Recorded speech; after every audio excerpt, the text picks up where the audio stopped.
Jangan lupa subscribe, like, komen, dan share YouTube TVRI Bengkulu. Dan nyalakan loncengnya ya.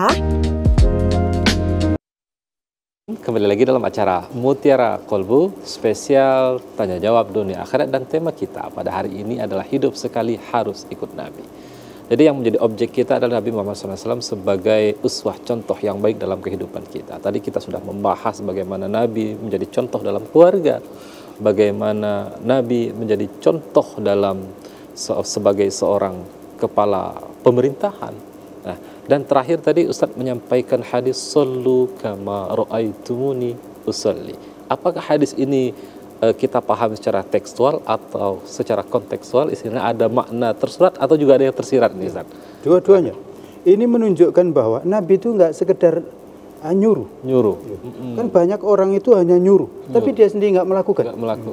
Maka Nabi nyuruh dengan melihat kepada dirinya. Artinya apa? Nabi itu melakukan. Gitu loh. Ya. Soal sholat, tidak hanya sholatlah kamu.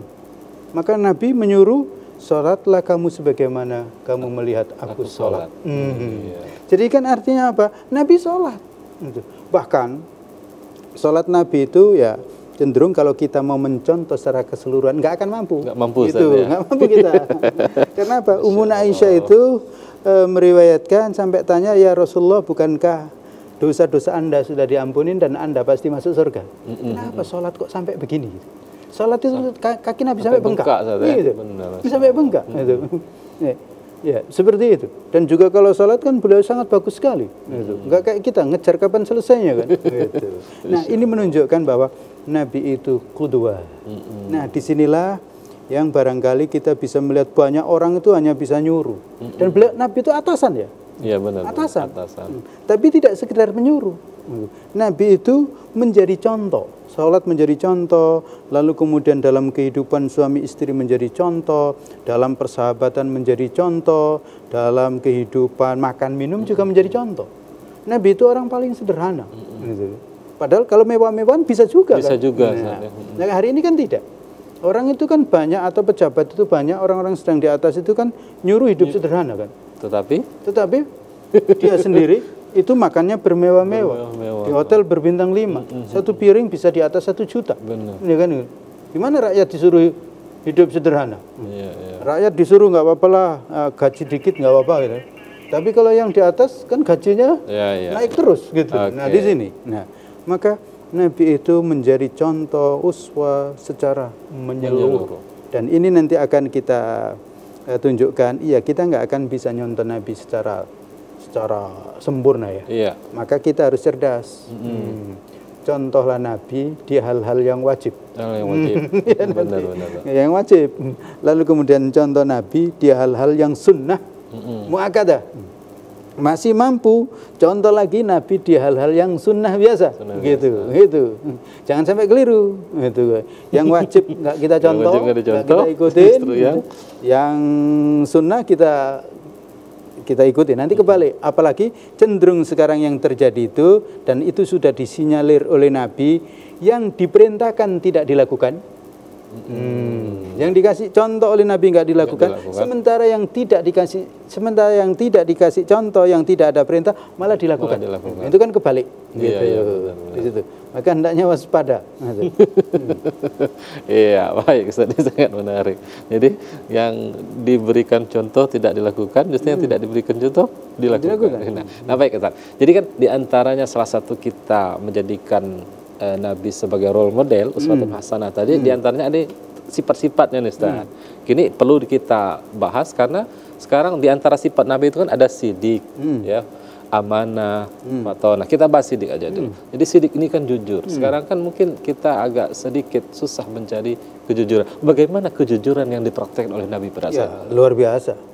Nabi itu ya nggak pernah dusta. Sampai ini ya disaksikan semua orang-orang jahiliyah, orang-orang kafir semua. Kalau Nabi itu sudah mengatakan iya, kalau tidak. Gitu.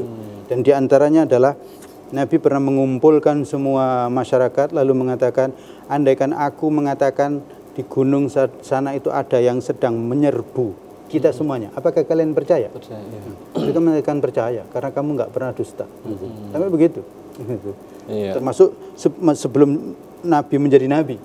Itu kenapa Nabi itu digelari Al-Amin. Al-Amin. Nah, itu kan bukan nggak pakai kampanye itu. Gitu. Iya. Apalagi money politik nggak ada.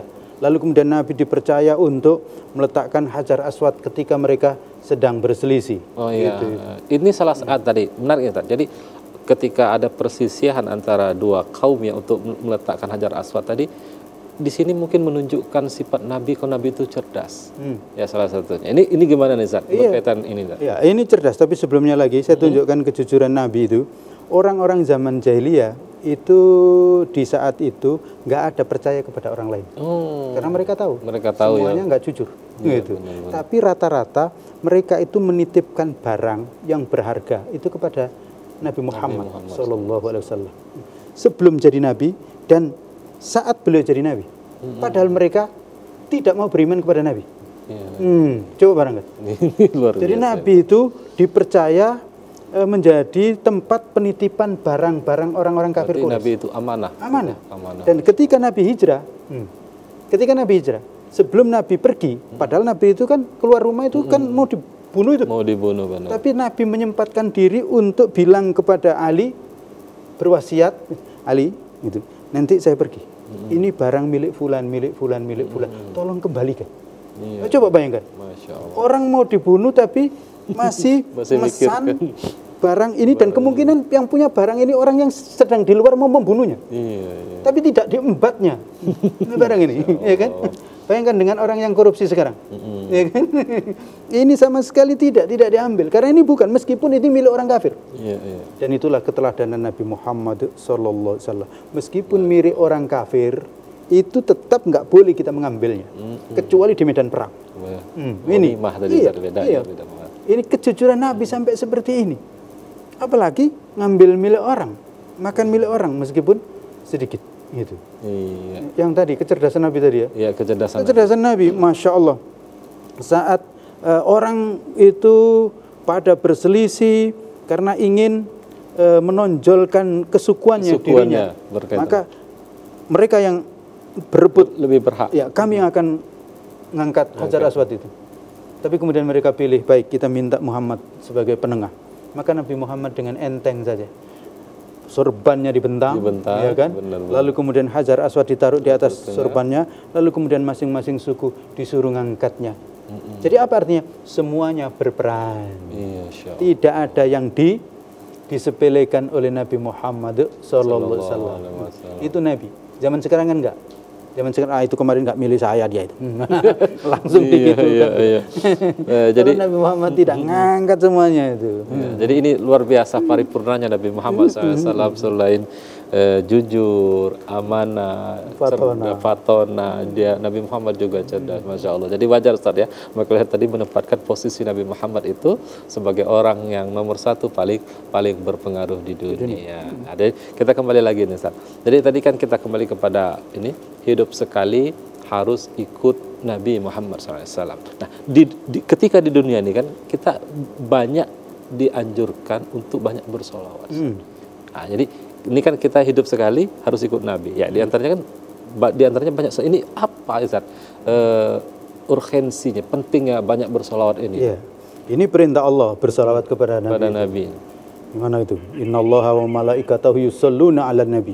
Ya ayyuhalladzina amanu shollu 'alaihi wasallimu taslima. Ini perintah Allah agar kita bersolawat kepada Nabi Muhammad sallallahu alaihi wasallam. Artinya apa? Mendoakan Nabi.